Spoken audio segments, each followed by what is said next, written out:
അത് ശരി, ഇങ്ങനെ ഒരാൾ ഈ വീട്ടിലുണ്ടോ? ആ ബ്രോക്കർ ഒന്നും പറഞ്ഞില്ലല്ലോ. ഇവിടെ മോനെ ഡാഡി അകത്തുണ്ടോ? നമസ്കാരം. നമസ്കാരം. നമസ്കാരം. വണ്ടി വന്ന് നിൽക്കണ കണ്ടപ്പോ നിങ്ങളായിരിക്കുമെന്ന് ഉദ്ദേശിച്ചില്ല. റണ്ണിങ് ടൈം വെച്ച് നോക്കുമ്പോ ഒരു 10 മണിയെങ്കിലും ആവുന്ന വിചാരിച്ചേ. ഡ്രൈവിംഗിൽ 110 സ്പീഡ്. പിന്നെ പെണ്ണിനെ കാണാനുള്ള ഒരു തിടുക്കവും മോനും കൂടി ആ കോമഡി പിടികിട്ടി. വരിക എല്ലാരും വരിക. മോനെ സൂക്ഷിച്ചേ.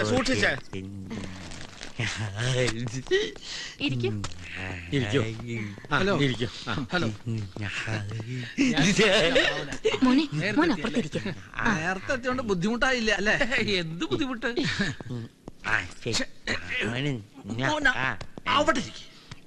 അപ്പൊ നമുക്ക് ഇനി കാര്യങ്ങളിലേക്ക് കിടക്കാം. അതിനെന്താ, മോളുടെ കോഴ്സ് മാർച്ച് കഴിയും. MBA അല്ലേ പഠിക്കണേ? അതെ. ഈ പെണ്ണ് കാണൽ ചടങ്ങ് ഓക്കെ ആണെങ്കിൽ പിന്നെ എല്ലാം പഠിപ്പ് കഴിഞ്ഞിട്ട് എന്താ? It's all right. വേറെ ജ്യൂസ് എടുക്കാം. മോൻ അകത്ത് പോയി ചെല്ല്.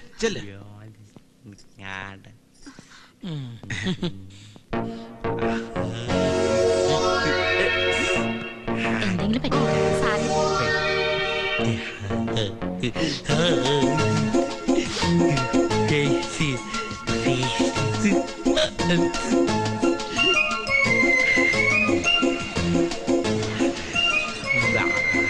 അയ്യോ, ആരാ?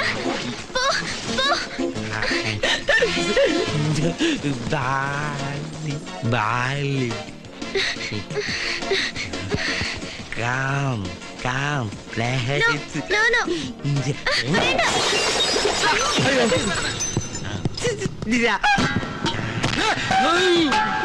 Darling.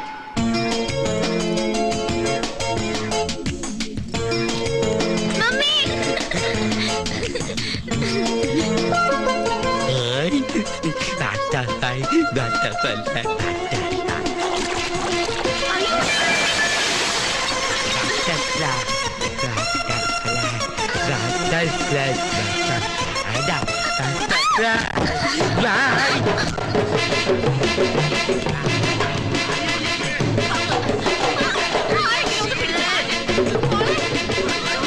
എന്റെ ബ്രഹ്മാട്ടിനെ ചക്കൻ കാണിക്കണേ.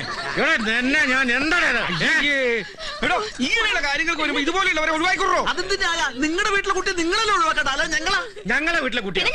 ഇങ്ങനെ ബുദ്ധി വളർച്ചില്ലാത്തൊരു കുട്ടി കുടുംബത്തിലുള്ള കാര്യം മറച്ചു വെച്ചതും പോരാ. പട്ടി മറച്ചു വെച്ചത് നിന്റെ തന്തയ്ക്ക് വിളിക്കുന്നുള്ളൂ പട്ടി.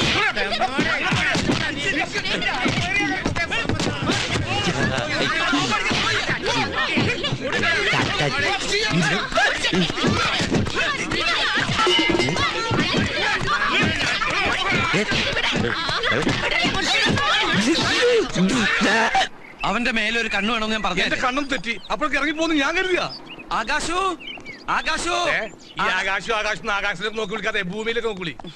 നീ എന്തിനാ എന്റെ പുറകെ തന്നെ കെട്ടിയെടുക്കുന്നത്? നിനക്ക് വേറെ വഴിക്ക് നോക്കി. എടാ, അവൻ ഒരാളല്ലേ ഉള്ളൂ. നമ്മൾ 2 വഴിക്ക് പോയിട്ട് എന്താ കാര്യം? അവൻ ഒരു സ്ഥലത്ത് നമുക്ക് കാണാൻ പറ്റൂ. ആകാശു ഒന്ന് ഏറ്റുവിളിക്കാൻ നമ്മളെന്താ ശബരിമലക്ക് പോയാ? ആകാശോ. എന്ത്? ഈ വീട്ടിലെന്താ ഒരു ബഹളം? ഈശ്വര വന്നേ, ഒന്ന് നിർത്തണേ. സോഡാ ഗ്ലാസ് വെച്ചിട്ട് ഒരു കുട്ടി ഇങ്ങോട്ട് വന്നിരുന്നു. കുട്ടിയല്ല, ഇവൻ പട്ടിയാ. ഹാപ്പി ആയിട്ട്. കാപ്പിയല്ല, കയ്യിലിരിക്കുന്ന പഴോ. കാപ്പിയൊക്കെ അവര് നേരത്തെ കൊടുത്തു. ഈ ചെറുക്കൻ നിങ്ങളുടെ ആരാ? ആരുമില്ല. പിന്നെ ഇവന്റെ അനിയന എന്നോട് ജനിച്ചപ്പോ മുതല്. അവൻ ഇവിടെ വന്നിട്ട് ഇവിടെ ഒന്നും സംഭവിച്ചില്ലല്ലോ. ഒരു കല്യാണ നിശ്ചയം ചക്കക്കൂട്ടം പോലെ ആക്കിയിട്ട് അവനിരുന്ന് സുഗന്ധദ്രവങ്ങളൊന്നും കണ്ടില്ലേ? ആ കല്യാണ പെണ്ണിന്റെ അച്ഛൻ നമ്മുടെ സുരേഷ് ഗോപി സാറിന്റെ അകന്ന ബന്ധുവായതുകൊണ്ട് സാറ് വിളിച്ച് പറഞ്ഞുകൊണ്ട് പോലീസ് കേസായില്ല. എന്നിട്ടും ആ പെണ്ണിന്റെ അച്ഛൻ അതോടഞ്ഞു ഇതടഞ്ഞു എന്നൊക്കെ പറഞ്ഞ് രൂപ 5000 നഷ്ടപരിഹാരം ചോദിച്ചപ്പോ പണ്ടാരെ പലിശ എടുത്തിട്ട് ഞാൻ സോൾവ് ചെയ്തത്. വെറുതെ ഒന്നല്ലേ മുതലാളിമാര് നന്നാവാത്തത്. ഓ അവന്റെ ഒടുക്കത്തൊരു മോർണിംഗ് വാക്കിന് പോക്ക്. താനെന്താ ഞെട്ടണത്? അല്ല മൊത്തത്തിൽ ഞെട്ടിയിരിക്കുകയാണല്ലോ. ഏത് നേരത്താണാവോ ആ എബ്രാഹിം ഇങ്ങനെ തെറി പറഞ്ഞ് ഓടിക്കാൻ തോന്നിയത്? ഷൂട്ടിംഗ് നടക്കണ എല്ലാ സ്ഥലങ്ങളും ഞാൻ പോയി നോക്കി. എല്ലായിടത്തും ലിംഗം വിളിച്ചു പറഞ്ഞാണ് ആനന്ദക്കുട്ടിന്റെ ആൾക്കാർക്ക് പണി കൊടുക്കരുന്നു. ആ റെന്റേക്കാരന്റെ ആൾക്കാർ ഇരിക്കപ്പുറത്ത് തരാത്തോണ്ടാ ഞാൻ ഇങ്ങോട്ട് വന്നത്. ഈ 3000 രൂപ എന്നൊക്കെ പറഞ്ഞ ഞാൻ എവിടെ നിർത്തി കൊടുക്കാനാ? നിങ്ങൾക്കൊക്കെ 2000-നും 3000-നും പ്രശ്നമേ ഉള്ളൂ. എന്റെ കാര്യം അതല്ല. 25,000. നാളെങ്കിലും ആ കയറുപരി മാല സരസ്വതിക്ക് തിരിച്ചു കൊടുത്തില്ലെങ്കിൽ ഒരു കഷ്ണം കയറുമ്പോ എന്റെ ജീവിതം തീർക്കും അവര് പറഞ്ഞ്. നിന്റെ ജീവിതം അവരുടെ ജീവിതം. അവരുടെ ജീവിതം അങ്ങോട്ട് പോട്ടറി, നിനക്ക് കുഴപ്പമൊന്നുമില്ലല്ലോ. ഇവിടെ എല്ലാവരുടെ പ്രശ്നം കൊടുത്താ തീരും. പക്ഷെ ആ ഇരുന്ന് ഉറങ്ങുന്നതേ എന്റെ ആ ജീവൻ എന്താ പ്രശ്ന? എന്താ അതിനെ പറ്റി ആരും ഒന്നും പറയാത്ത? കുട്ടാതാ കപ്പം കാട്ടി കട്ടൻ കാപ്പി കിട്ടും നിനക്ക്. മനുഷ്യൻ ഭ്രാന്ത് പിടിച്ചിരിക്കുമ്പോഴാ കട്ടൻ കാപ്പി. എന്ത് ശാന്തമായ ഉറക്കം. ഏത് ശാന്തമാ? ശാന്തമല്ല, ശാന്തത. ശാന്തത കൊടുങ്കാറ്റിന് മുമ്പുള്ള ശാന്തത അത് അല്ലടാ. Don't shout. കണ്ട ഉറങ്ങുന്ന നേരത്തെ സായിപ്പിനെ ഡിസ്റ്റർബ് ചെയ്യുന്നതോട് പിടിക്കണല്ല.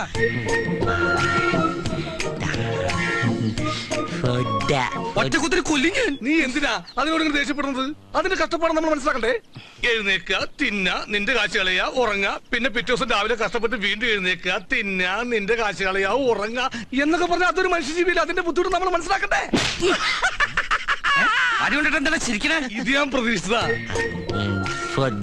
ചെന്നെടുത്ത് തിന്നെ. അടുക്കളയിൽ നല്ല ജർമ്മൻ ഗഞ്ഞിയും ചമ്മന്തി എടുത്ത് വെച്ചിട്ടുണ്ട്. പോണണ്ടില്ലേ കാറ്റ് പിടിച്ച കിട്ടുവെള്ളം പോലെ. ദൈവദോഷം പറയലടാ, അങ്ങനൊന്നുമില്ല അത് പോകുന്നത്.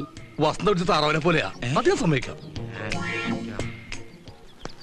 ഈ എന്തായാലും പി പി അമ്പറിൽ വിളിച്ച് അത്യാവശ്യമായിട്ട് കാണണം എന്ന് പറഞ്ഞേ.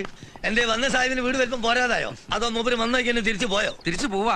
അതുകൊണ്ടാ കാണണം പറഞ്ഞത്. മൂപ്പര് ഈ ജർമ്മൻ സിറ്റിസൺ ആയതുകൊണ്ട് പെട്ടെന്നായിട്ട് ചെല്ലാൻ പറഞ്ഞു. പോയാ പിന്നെ 1 വർഷം കഴിഞ്ഞിട്ടേ വരൂ. അതുകൊണ്ട് ഞങ്ങൾ ഈ വീട് വിടുക. അൽഹംദുലില്ലാ ഹൈറ്, ആശ്വാസായി. കായ്ക്ക് കായുമായി പോക്കുവരെ ഒന്നിച്ചായി. അപ്പൊ എങ്ങനെയാ പരിപാടി?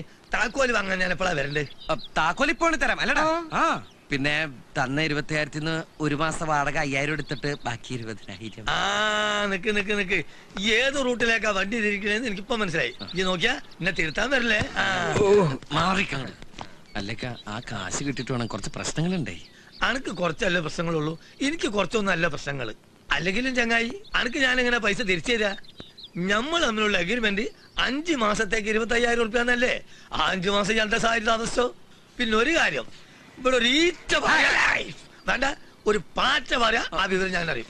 എന്റെ പൊന്നിക്ക, ഈ കഷ്ടകാലം പിടിച്ചു നിൽക്കുന്ന നേരത്തെ ഇങ്ങനെയൊന്നും പറയല്ലേ. ഞാൻ നിങ്ങളുടെ കാല് പിടിക്കാം, നിങ്ങളെ പഠിച്ച സഹായിക്കും. ഇന്ന പഠിച്ചോൻ പലവട്ടായിട്ട് സഹായിച്ചതാ 4-5 പെൺകുട്ടികൾ ഒരു ഓലപ്പൊരെ, മനസ്സിലായോ? പിന്നെ ഈ എണ്ണ കാശ് മൊത്തം എന്റെ കയ്യിൽ നിന്ന് ചെലവായി പോയി. അതുകൊണ്ട് നിങ്ങൾ 5 മാസം തേച്ച് താമസിച്ചിട്ട് താക്കോലെന്നാ മതി.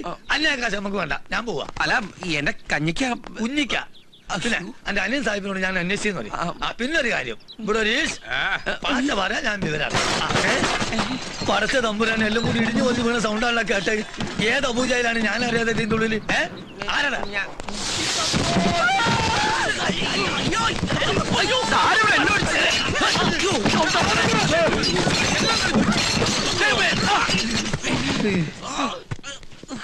അതോ ഏതാണ് ഈ ബ്രീസ്? ഇതാണ് ജർമ്മനിയിൽ ഇമ്പോർട്ട് ചെയ്ത ജീവി. അതോ ഞാൻ വിചാരിച്ച അണ്ണാദറിന്റെ പ്രതിമ ഇറങ്ങി വന്നതാണെന്ന്. ഈ ഒരു ബാറിൽ ബിസ്ക്കറ്റിന് വേണ്ടിയിട്ടാണ് എന്റെ പി പി അമ്പറിൽ വിളിച്ചേർത്തി ഈ വീട് മുഴുവൻ കുട്ടിച്ചോറാക്കിയിട്ട് ഊരിന്റെ എല്ലാം പൊട്ടിച്ച്. ഇത് 25,000 ഉറുപ്പ്യയിലൊന്നും ഒതുങ്ങൂല മോനെ. ഇവിടെ ഈ അടുക്കളയിൽ പാറി ഈച്ചെല്ലാം കണക്ക് വെച്ച് നോക്കുകയാണെങ്കിൽ 75,000 ഉറുപ്പ്യെങ്കിലും എനിക്ക് തരേണ്ടി വരും. കഞ്ഞിക്കല്ല പഠിച്ചാലും വിളിച്ചിട്ടും കാര്യമല്ല. 75,000 ഉറുപ്പ്യോട് വെച്ചിട്ട് വീട്ടിൽ നിറയ്ക്കാൻ മതി. ഇനി ഒരു ഈച്ച ഇവിടെ മാറുകയാണെങ്കിൽ റേറ്റ് ഇനിയും കൂടും. എന്റെ ഈശ്വര, ഇവൻ എവിടെ കൈവച്ചാലും കാശാണല്ലോ. എടാ ചന്ദ്ര, അവന്റെ ആ ഉദരസഞ്ചിന്ന് യൂറെടുത്തിട്ട് ഈ കങ്കാരുൻ എവിടെയെങ്കിലും കൊണ്ടുവന്ന് കളയടാ.